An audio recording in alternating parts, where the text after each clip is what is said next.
வணக்கம் மக்களே. இந்த நீ பார்க்குற இந்த குட்டிகள்லாம் எவ்வளோ ஜாலியா சாப்பிட்டுக்கிட்டு, விளையாண்டுக்கிட்டு இருக்குது. ம். முடிஞ்ச அளவுக்கு நமக்கு வருமானம் கிடைக்கிற வருமானத்தில இவங்களுக்கு என்ன செய்றோம்? உணவு சமைச்சு போடுறோம். அந்த உணவு சமைக்கிறதுக்கு குறைஞ்சது 3/4 மணி நேரம் என்ன செய்யணும்? வேக வைக்கணும். ஆற வைக்கிறதுக்கு 1 மணி நேரம் ஆகும்.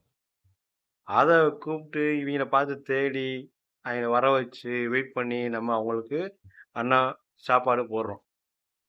குட்டிலேருந்து வளர்த்து பெருசா கொண்டு வந்துட்டோம். நமக்கு என்ன, நம்ம முடிஞ்ச அளவுக்கு என்னன்னா, இந்த வள்ளலார் கொள்கைய கொஞ்சம் ஃபாலோ பண்றோம். ரொம்ப ஃபாலோ பண்ண முடியாது. கொஞ்சம் ஃபாலோ பண்றோம். அதனால நம்ம முன்னால இருக்கிற ஒரு உயிர் கஷ்டப்படணும்னு நெனைக்கிறோம். கோடி ரூவா இருக்கிறவனுக்கு அந்த எண்ணங்கள் கொஞ்சம் கூட கிடையாது. பார்த்த அளவுக்கு. போய் கோயிலுக்கு பண்றான். கா கா தான் கண்ணுக்கு மேல இருக்கிற ஒரு உயிர் ஜீவன் பசியில அங்கிட்டு ஓடிக்கிட்டு இருக்கு. அதான் அவனுக்கு முக்கியமே கிடையாது. ஆனா அவனுக்கு என்ன நோக்கம் அப்புட்ன்னா, ஒரு தெய்வத்துக்கு போய் குடுத்தோம். அங்க ஒரு 4 பேர் ஒரு பணக்காரன் வருவான். ஏழைவன் வரமாட்டான் கோயிலுக்கு முடிஞ்ச அளவுக்கு. அவனுக்கு போய் அவன் சாப்பிட்டு வீட்ல நெறைய சாப்பிட்டு சமைச்சு வச்சிருப்பான். ஆனா அவனுக்கு போய் ஒரு அன்னதானம் பண்ணி பொங்கி போடுறீங்க. அத விட இந்த மாரி தெருவுல உள்ள நாய்களுக்கோ, உங்க வீட்டு பக்கத்துல உள்ள நாய்களுக்கோ உணவளிப்பது மிக சிறந்தது.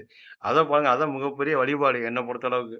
இந்த அனுபவத்துல என்ன நடக்குது அப்புட்ன்னா, நம்ம எவ்வளவோ தெய்வ காரியங்களுக்கு செலவு பண்றோம். இல்லன்னு கிடையாது. அது பண்றது தப்பு இல்ல. ஏன்னா ஒவ்வொருத்தர் நம்பிக்கை இருக்குல்ல. என் அனுபவத்துல நாங்க அதெல்லாம் பண்ணிட்டு வந்துட்டோம். குறைஞ்சது 22 வருஷம் நாங்க ஆன்மீக பணியில இருந்தோம். அதெல்லாம் போதும் அப்படிங்கிற நெனப்புல தான் சரி நமக்கு முன்னால எத்தனையோ ஜீவன்கள் வந்து கஷ்டப்படுது. தெய்வங்களுக்கு வந்து நாங்க பால்லாம் வாங்கி போய் லிட்டர் கணக்குல ஊத்தி அபிஷேகம் பண்ணியிருக்கிறோம். அப்ப தெருவுல பார்க்கும்போது நாய்கள் ஃபர்ஸ்ட்டு அலைஞ்சு போய்க்கிட்டு இருக்கு. சரிங்களா? இல்லன்னு கிடையாது. அந்த உணர்வு தான் இன்னைக்கு இந்த நாய்களுக்கும், இந்த தெருவுல உள்ள நாய்க்கும் சோறு போட மனச தூண்டியிருக்குது. ஏன்னா அது எங்க போச்சு அந்த பாலு? சாக்கடைக்கு தான் போச்சு. சரிங்களா? ஏன் சாக்கடைக்கு போணும்? இந்த மாரி தெரு நாய்களுக்கு உணவுக்கு வயித்துல போட்டோம்னு பிளான் பண்ணி இதுக்கு பண்ண ஆரம்பிச்சுட்டோம். இவ்வளோதான். இது நெறையா பேர் கோவப்பட்டு நம்ம மேல சண்டைக்கு வர்றாங்க. என்ன செய்ய நம்ம?